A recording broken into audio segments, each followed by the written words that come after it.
I send people to your LinkedIn profile to say like, hey, if you are creating on another platform, particularly as a journalist, here's a great way to share your work on LinkedIn with decision makers. Because as you said before, like you can always connect with anybody in the world right now.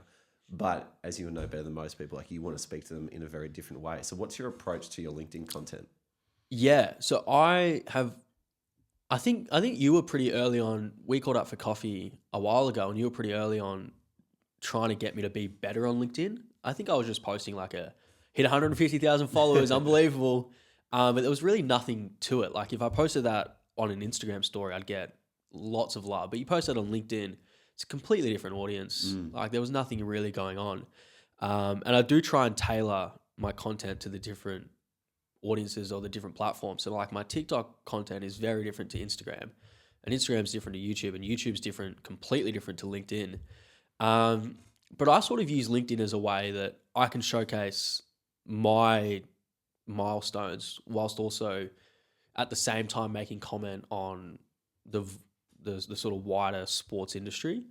And I think that's a really cool way to use the platform for me anyway. So I've got a really good niche in the industry being my own creator.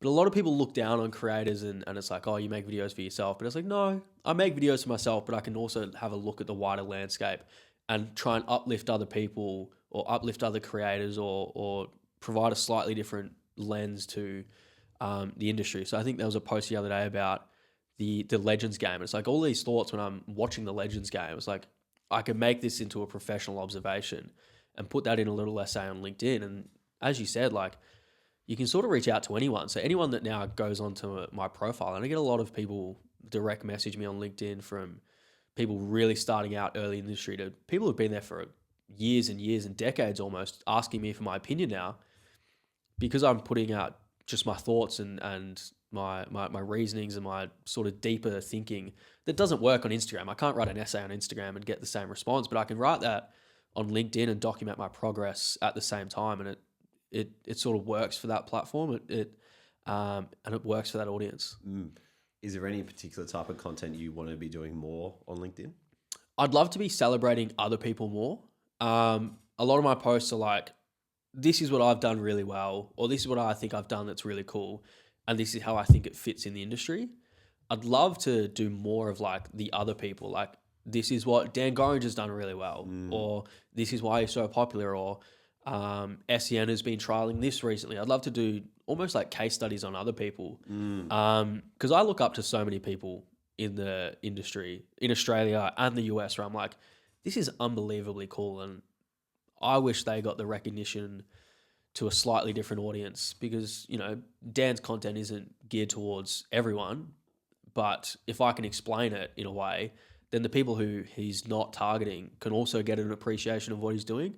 And I think that sort of lifts everyone up. Like if we can get Dan on top of everything, content creators suddenly rise up a little bit in everyone's mind.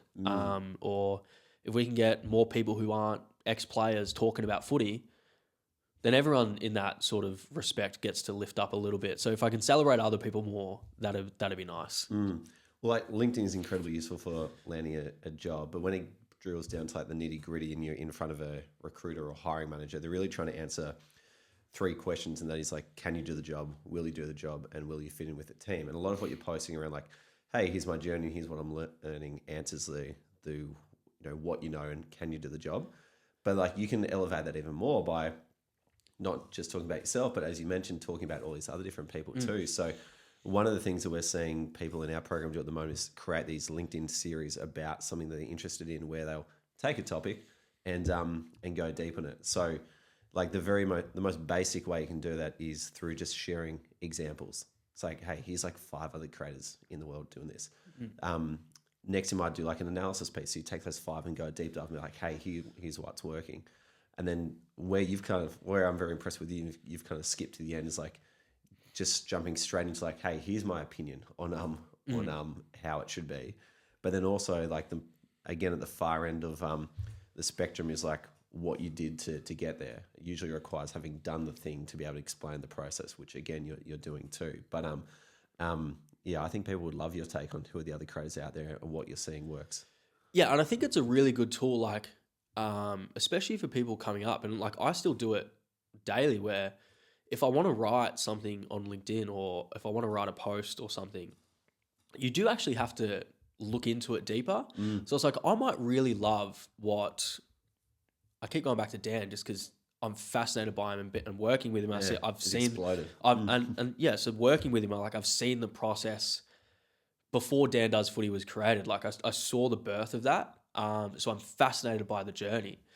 But to write a post that mentions him, not only am I a fan of watching him, to write a post about it, I've got to go and actively research about it. And when you research something, that's when you like actually learn things. So there are a lot of posts that I used to make where I didn't have any background research and I was just saying something. So I was posting and not learning.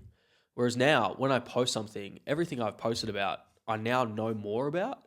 And that just adds to your own skill set more and more. So like if you've got people in SportsGrad doing analysis pieces on, whatever it is, they're not just a fan of that, that experience or that person.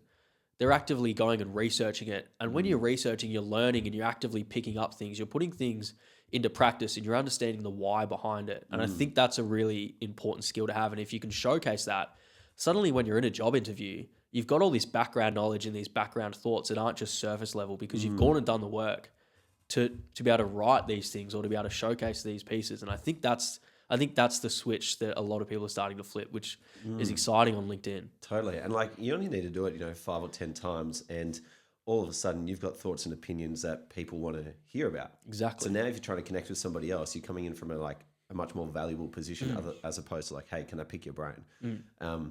So you may want to go down the route of doing a post on Rory Sutherland and then send it to him. Yeah. And I am completely fascinated by the man. Like it's almost unhealthy how fascinated I am by him. He's on a different level. But yeah, it's like, I would love to do a post about him. But again, to do that, I would need to try and figure out a way to relate what he does to what I'm doing or to the Australian market. And then in the process of doing that, I would pick up things that I could use for myself and add another, string to the bow. And I think that's the key component of, if you're going to be posting on anything, LinkedIn in particular, try and learn something whilst you're doing it. And you can add that to your skill set, which is so valuable. Yeah. And also not being afraid to post a bit of more about what you're doing behind the scenes too. Probably only 10% of your content, but it just adds that extra layer of connection with the people on there too. Which, absolutely. Can be very important.